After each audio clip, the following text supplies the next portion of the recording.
Assalamu alaikum students, welcome to the chemistry class. Al-Azhar Institute, Al-Azhar Education Institute point की तरफ से ये video हम पेश करने जा रहे हैं फॉर 10th क्लास। आज हमारा लेक्चर होगा लेक्चर नंबर 2।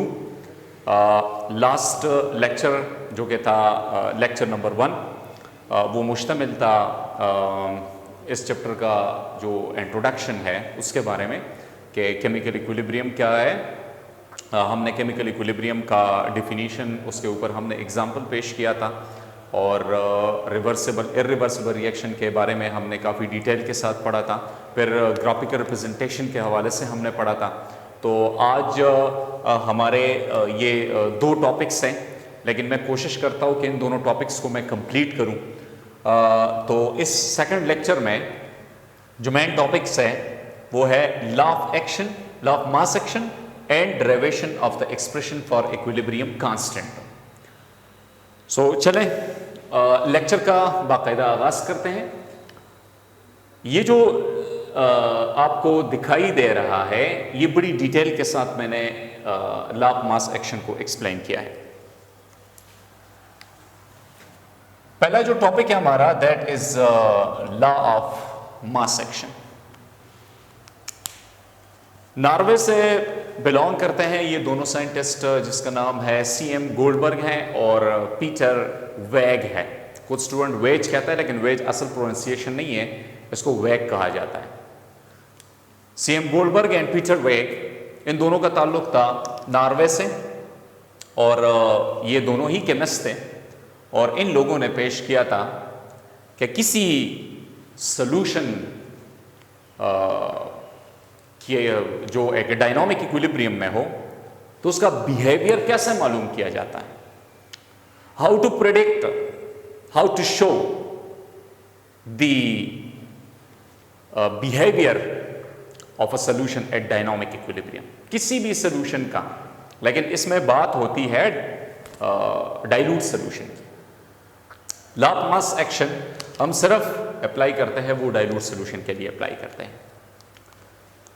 सो डाइल्यूट सॉल्यूशन के लिए ये लॉ वो क्या है, वो एप्लीकेबल है, लॉ ऑफ मास एक्शन। तो इसका मेन थीम क्या है? थीम से क्या मुराद है? थीम से मुराद है मौजू, टॉपिक। ये बयान करता है कि to predict the relation between the concentration of reactant products at equilibrium in a chemical reaction, किसी भी कीमियाई रिएक्शन में जो कि इक्विलिब्रियम पे होता है। कोई रिएक्शन जब इक्विलिब्रियम में आ जाता है तो इस इक्विलिब्रियम पे रिएक्टेंट और प्रोडक्ट की कंसंट्रेशन का आपस में क्या ताल्लुक होता है। आया रिएक्टेंट की मिकदार ज्यादा होती है, प्रोडक्ट की मिकदार कम होती है? आया रिएक्टेंट और प्रोडक्ट दोनों की कंसंट्रेशन वो कांस्टेंट होती है? क्या है? तो किसी भी रिएक्शन में वो रिएक्शन जो कि इक्विलिब्रियम स्टेट पे हो, उसमें रिएक्टेंट और प्रोडक्ट की कंसंट्रेशन का आपस में क्या ताल्लुक है। इस ताल्लुक को जाहिर करने के लिए सीएम गोल्डबर्ग और पीटर वेग ने 1864 में एक लॉ पेश किया और इस लॉ में ये बयान करते हैं कि कोई रिएक्शन की जब अगर स्पीड होती है तो वो स्पीड किस चीज पे डिपेंड होती है। इसका स्टेटमेंट कुछ इस तरह है कि द रेट कहते हैं स्पीड को कहा जाता है। द रेट और speed of a chemical reaction, किसी भी कीमियाई रिएक्शन, कीमियाई अमल का जो स्पीड होगा, इज डायरेक्टली प्रोपोर्शनल, ये पॉइंट है, is directly proportional to what, to the product. यहां पे प्रोडक्ट से मुराद ये नहीं है कि रिएक्टेंट में जो प्रोडक्ट आया है वो नहीं है, बल्कि प्रोडक्ट से मुराद क्या है? मैथ्स में आप लोग पढ़ते हैं प्रोडक्ट मतलब कोई चीज जब मल्टीप्लाई हो रही हो उसका हासिल करना। तो किसी चीज का आपस में अगर रिएक्शन हो रहा हो, अगर वो रिएक्शन ज्यादा से ज्यादा हो तो to the product of the molar concentrations. Molar concentrations ये हम इस्तेमाल करते हैं, मोलरिटी का एक यूनिट इस्तेमाल होता है moles per DM cube of the molar concentrations active masses of the reacting substances.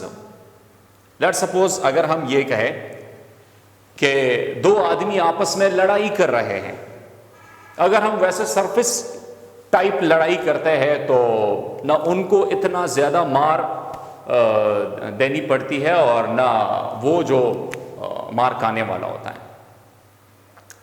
मतलब यह है बात का कि अगर दो आदमी के दरमियान में फाइटिंग हो रही हो और वो फाइटिंग इतना तेज नहीं हो तो जाहिर बात है कि उन दोनों के दरमियान में कोई चेंज आपको नजर नहीं आता। लेकिन अगर फाइटिंग ज्यादा से ज्यादा हो और इन दोनों का शक्ल और सूरत वो बिगड़ जाता हो तो जाहिर बात है कि कोई नई चीज वजूद में आती है। इसी तरह इस स्टेटमेंट से मुराद यह है कि किसी भी कीमियाई रिएक्शन की स्पीड है वो डिपेंड होती है किस चीज पे, active masses of the reacting substances पे। एक्टिव मासेस से मुराद यह है the molecules which take part in a chemical reaction. Now what are active molecules? Active masses, the molecules which take part in a reaction. किसी भी reaction में जब molecules हिस्सा लेते हैं उसको एक्टिव मॉलिक्यूल्स कहा जाता है। जैसे मैं आपको एक मिसाल दूं, यहां पे हमारे पास अगर 100 मॉलिक्यूल्स है एक रिएक्टेंट पे और उसका प्रोडक्ट 90 बन रहा है और 10 मॉलिक्यूल्स क्या है, 10 मॉलिक्यूल्स ने हिस्सा नहीं लिया क्योंकि प्रोडक्ट 100 में से 90 हमारे पास प्रोडक्ट आया है। इसका मतलब यह है कि 90 मॉलिक्यूल्स इस रिएक्शन में क्या है, वो एक्टिव है। सो एक्टिव मास से मुराद ये है कि ये हमें रिएक्टेंट और प्रोडक्ट की कंसंट्रेशन को जाहिर करता है फॉर अ डाइल्यूट सोल्यूशन, और इसके लिए जो यूनिट इस्तेमाल होता है वो है मोल्स पर डीएम क्यूब है। और इसको जाहिर करने के लिए, एक्टिव मॉलिक्यूल्स को जाहिर करने के लिए हम इस ब्रैकेट का इस्तेमाल करते हैं, स्क्वायर ब्रैकेट्स का, जिससे मुराद ये है कंसंट्रेशन। लेकिन किस यूनिट में? मोल्स पर डीएम क्यूब में। तो ये ला असल में एक कॉपी है एक ला की, जिसको कहा जाता है, मैं इधर मेंशन करता हूं, जिसको कहते हैं मॉलिक्यूलर कोलिजन ला। मॉलिक्यूलर कोलिजन ला ये एक और ला है।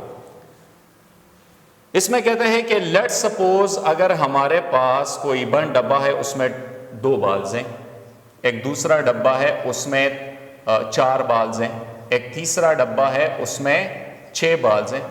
इसकी आपस में कोलिजन हो रही, जितना ज्यादा टकराव होगा उतने प्रोडक्ट ज्यादा बनेंगे, उतना रिएक्शन की स्पीड हाई होगी। जिस तरह ये है, अगर 1 बाल को 1 से मल्टीप्लाई किया जाए तो ये 1 टाइम आपस में कोलिजन करेगा, इससे जवाब 1 आएगा।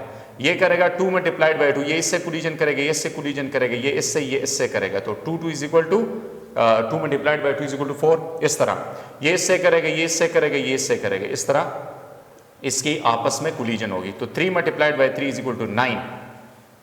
हमने इससे ये सबक हासिल किया कि जितने नंबर ऑफ रिएक्टेंट का इजाफा होता है उतने हम हासिल करदा यानी कि प्रोडक्ट यानी कि मल्टीप्लिकेशन मॉलिक्यूल्स का जब ज्यादा होता है तो जाहिरी बात है कि उसमें रेट ऑफ रिएक्शन फिर ज्यादा होगा। यानी कि जितनी ज्यादा मार होगी उतनी ज्यादा लड़ाई भी फास्ट होगी। तो इसीलिए इस स्टेटमेंट से मुराद ये है कि किसी भी कीमियाई रिएक्शन की जो स्पीड है वो डायरेक्टली प्रोपोर्शनल है, वो डायरेक्टली डिपेंडेंट है किस बात पे? Active masses of the reactant substances पे। लेकिन यहां पर टर्म मोलर कंसंट्रेशन का इस्तेमाल वो जरूरी होता है। जितने ज्यादा एक्टिव मॉलिक्यूल्स आपस में कोलिजन करेंगे उतना उसका प्रोडक्ट ज्यादा बनेगा, हासिल करदा ज्यादा होगा, और जितना हासिल करदा ज्यादा होगा उसमें रिएक्शन में स्पीड फिर क्या होगी? वो तेज होगी। पुख्तू के मुंग गवायु हुई शरबत चे ख्वगौ नो चीनी व तमुंगा डेरा अचो जो सोने चीनी डेरा सेवा के दुमरा शरबत से कीगी ख्वगी गया ना। ये एक जनरल रिएक्शन है, constant general reaction. A plus B goes to produce C plus D and C plus D recombine to form what? A plus B। यहां पर मैंने मेंशन किया है कि ये A plus B ये रिएक्टेंट है, इसको कंसंट्रेशन यूनिट में जाहिर करने के लिए हम स्क्वायर ब्रैकेट्स का इस्तेमाल करते हैं, या एक्टिव मासेस इसको कहा जाता है। इसको कहते हैं एक्टिव मास ऑफ A। इसी तरह B के लिए, B रिएक्टेंट के लिए active mass of B, C reactant के लिए एक्टिव मास ऑफ सी और डी रिएक्टेंट के लिए एक्टिव मास क्या होगा, वो डी होगा, D active mass of D. अब हम आते हैं कि according to the law of mass action, law of mass action हमें क्या बताता है? हमें तो यह बताता है कि rate of forward reaction is directly proportional to the active mass of A and B. इस स्टेटमेंट से मुराद ये है कि अगर हम रिएक्टेंट ए बी की कंसंट्रेशन में अगर इजाफा करते हैं तो इन दोनों का आपस में जो कोलिजन का रेट होगा वो ज्यादा होगा, टकराव ज्यादा होगा। अगर ज्यादा टकराव होगा तो फिर रिएक्शन की स्पीड क्या होगी, वो ज्यादा होगी। तो इसको शॉर्ट फॉर्म में रिप्रेजेंट करने के लिए हम लगाते हैं R forward is directly proportional to the active mass of A and active mass of B. या रेट ऑफ फॉरवर्ड, एफ से मुराद है forward, rate of forward reaction is directly proportional to the active mass of A and active mass of B. या R F जब proportionality को खत्म करते हैं तो उसकी जगह पे हम इक्वलिटी और कांस्टेंट का निशान लगाते हैं। के एफ हमारे पास क्या है, इसको कहा जाता है वेयर के F is the rate constant for forward reaction. ये फॉरवर्ड रिएक्शन को जाहिर करने के लिए या फॉरवर्ड रिएक्शन की स्पीड को जाहिर करने के लिए हम इस कांस्टेंट का नाम लेते हैं या इस कांस्टेंट का हम इजाफा करते हैं। जैसे हमारे पास क्या आता है, वो के एफ आता है। के एफ से क्या मुराद है, रेट कांस्टेंट, स्पीड इसकी कांस्टेंट होगी, क्योंकि जाहिर बात है जब कोई सिस्टम इक्विलिब्रियम पे आता है तो इक्विलिब्रियम पे अगर फॉरवर्ड रिएक्शन होगा या फिर रिवर्स रिएक्शन होगा, दोनों की रेट रफ्तार क्या होती है, वो बराबर होती है, इक्वल होती है, मतलब कांस्टेंट होती है। सो केफ हमें क्या शो करता है, ये हमें शो करता है रेट कांस्टेंट है, यानी कि स्पीड हमारे पास कांस्टेंट है। तो स्पीड कांस्टेंट का लफ्ज बड़ा है, उसको शॉर्ट फॉर्म में रिप्रेजेंट करने के लिए हम के एफ लगाते हैं। तो ये फॉरवर्ड रिएक्शन के लिए है रेट कांस्टेंट। इसी तरह रेट ऑफ रिवर्स रिएक्शन है, ये रिएक्शन तो वापस भी आता है क्योंकि इक्विलिब्रियम पे तो टू वे ट्रैफिक होता है। ये बात नोट करनी है कि कोई भी रिएक्शन जब इक्विलिब्रियम पे आता है तो वो रिएक्शन स्टॉप नहीं होता। यानी मैं आपको इस मिसाल से ये मैं क्लियर कराऊं कि अगर हमारे पास रिएक्टेंट है 5 है, 4 है, 3, 2, 1 एंड 0, और प्रोडक्ट जब टाइम 0 होता है तो जाहिर बात है 0 है, फिर उसके बाद क्या आता है, उसके बाद 1, 2, 3, 4 और ये 5 आ गया। ग्राफ में जो मैंने मेंशन किया था graphical representation of equilibrium constant या एक इक्विलिब्रियम, केमिकल इक्विलिब्रियम, तो उसमें रिएक्टेंट की मिकदार ज्यादा थी और प्रोडक्ट 0 पे था जब टाइम 0 होता है। लेकिन जब वक्त हम स्टार्ट करते हैं, टाइम शुरू हो जाता है, तो रिएक्टेंट की कंसंट्रेशन गिरना शुरू हो जाती है, डिक्रीज होता है, और प्रोडक्ट की मिकदार 0 से 1 तक आती है, फिर 2 तक, फिर 3 तक। लेट्स सपोज अगर रिएक्शन वो अगर यहां पे वो क्या होता है, वो अनचेंज्ड नजर आता है। अनचेंज से मुराद ये है कि मजीद रिएक्टेंट न 1 की तरफ जाता है और न मजीद प्रोडक्ट जो है वो 3 से 4 की तरफ जाता है, बल्कि यहां पर ही ये रिएक्शन क्या होता है, वो कंप्लीट हो जाता है। यानी कि कंप्लीट से मुराद ये है कि ना रिएक्टेंट प्रोडक्ट की तरफ बढ़ता है, ना प्रोडक्ट रिएक्टेंट की तरफ आते हैं। लेकिन एक बात जो सबसे इंपॉर्टेंट बात है वो ये है कि रिएक्टेंट और प्रोडक्ट इन दोनों का जो रिएक्शन होगा वो डायनामिक होगा। Dynamic mean in state of motion, यानी कि अगर 100 मॉलिक्यूल्स है, 100 में से हमारे पास क्या है, वो अगर 2 मॉलिक्यूल्स है वो रिएक्टेंट से प्रोडक्ट की तरफ आ रहे हैं, तो 2 मॉलिक्यूल्स प्रोडक्ट से रिएक्टेंट की तरफ जा रहे हैं, और 98 मॉलिक्यूल्स अपनी पोजीशन पे हैं। तो इस पोजीशन पे ये जो सिस्टम है ये इन स्टेट ऑफ डायनामिक इक्विलिब्रियम है।